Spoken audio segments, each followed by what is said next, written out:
নমস্কার, সবাই কেমন আছেন? আজকের আমার রেসিপি ঢ্যাঁড়স দু পেঁয়াজা।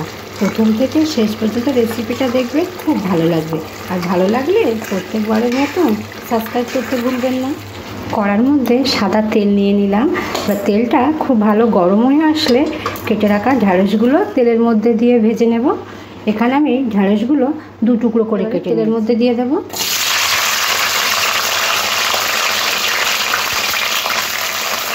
ঢ্যাঁড়সটা বেশি লাল করে ভাজবো না, এইরকমই সবুজ কালার থাকবে।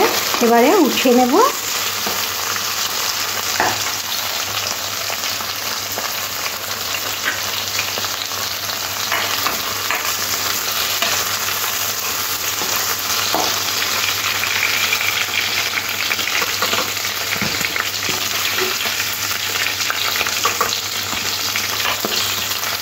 ফোড়ন দিয়ে দেবো জিরে, শুকনো লঙ্কা, এলাচ আর কেটে রাখা দুখানা পেঁয়াজ।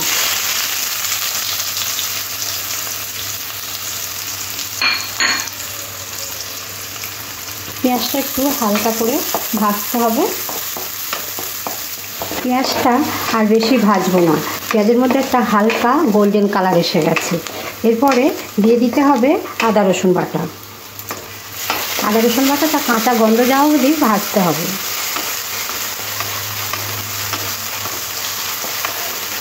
আদা রসুনের কাঁচা গন্ধটা চলে গেলে রঙের জন্য দিয়ে দিতে হবে হলুদ গুঁড়ো, কাশ্মীরি লঙ্কার গুঁড়ো,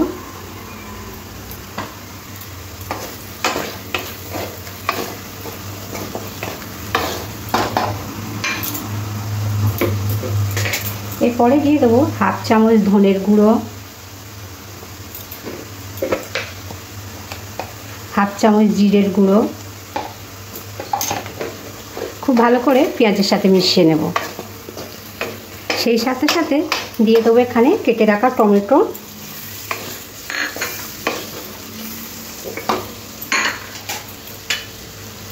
টমেটোটা তাড়াতাড়ি নরম হয়ে যাবে, তার উপরের জন্য নুন দিয়ে দেবো। নুনটা দিলে টমেটো তাড়াতাড়ি নরম হয়ে যাবে।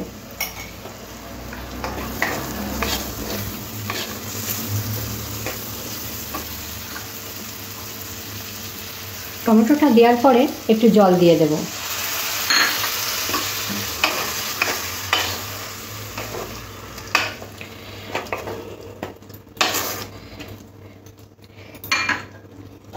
এরপরে গ্যাসটা লোতে রেখে 1-2 মিনিট ঢাকা দিয়ে দেবো। ঢ্যাঁড়স দু পেঁয়াজা বানাবার জন্য এখানে আমি এরকম করে পেঁয়াজ একটু কেটে নিয়েছি, আর একটু টমেটো, আর ঝালের জন্য একটু কাঁচা লঙ্কা। একটু সাদা তেল দিয়ে দিয়েছি। এবার এই তেলের মধ্যে পেঁয়াজগুলো হালকা ভেজে নেব। এর মধ্যে টমেটো কুচি দিয়ে দিলাম, আর ঝালের জন্য কাঁচা লঙ্কা। হালকা ভেজে নেব, বেশি ভাজবো না।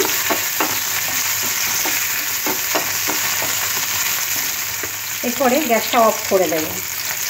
ঢাকাটা উঠিয়ে নিয়েছি। ফেটানো টক দইটা দিয়ে দিলাম। দিয়ে খুব ভালো করে মিশিয়ে নিলাম।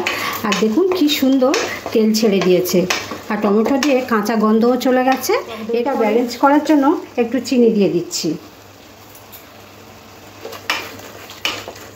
খুব ভালো করে মশলাগুলো কষা হয়ে গেছে। এরপরে এর সাথে অ্যাড করব এখানে এই পেঁয়াজ আর কাঁচা লঙ্কা, টমেটোটা।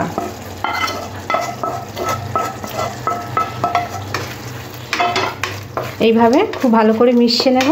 নেওয়ার পরে যে ঢ্যাঁড়সটা আমি ভেজে রেখেছিলাম দিয়ে দেব। ঢ্যাঁড়সটা আপনারা বাড়িতে অনেকভাবেই বানিয়েছেন, একবার এই পদ্ধতিতে বানিয়ে দেখতে পারেন। খুব সুন্দর হয় আর খেতেও খুব ভালো লাগে, আর ঘরোয়া উপকরণ দিয়ে বানিয়ে নেওয়া যায়। এখানে আমি ঢ্যাঁড়সের মধ্যে জল ব্যবহার করব না, একটা ঢাকা দিয়ে ঢ্যাঁড়সটা বানিয়ে নেব। 15 মিনিট পরে ঢাকাটা উঠিয়ে নেব। দেখুন কত সুন্দর লাগছে দেখতে। নাড়াচাড়া করে নেব। কত সুন্দর লাগছে দেখতে, খেতেও ততটাই ভালো লাগবে। আর সবশেষে ধনেপাতা দিয়ে নামিয়ে নেব। রেডি হয়ে গেল ঢ্যাঁড়স দু পেঁয়াজা। করে দিয়ে নামিয়ে নেব। আর প্রত্যেকবারের মতন আমাকে কমেন্ট করতে ভুলবেন না। আর আজকের মতন এখানেই শেষ করলাম। আবার নতুন রেসিপিতে আপনাদের সাথে দেখা হবে। সবাই ভালো থাকবেন, সুস্থ থাকবেন।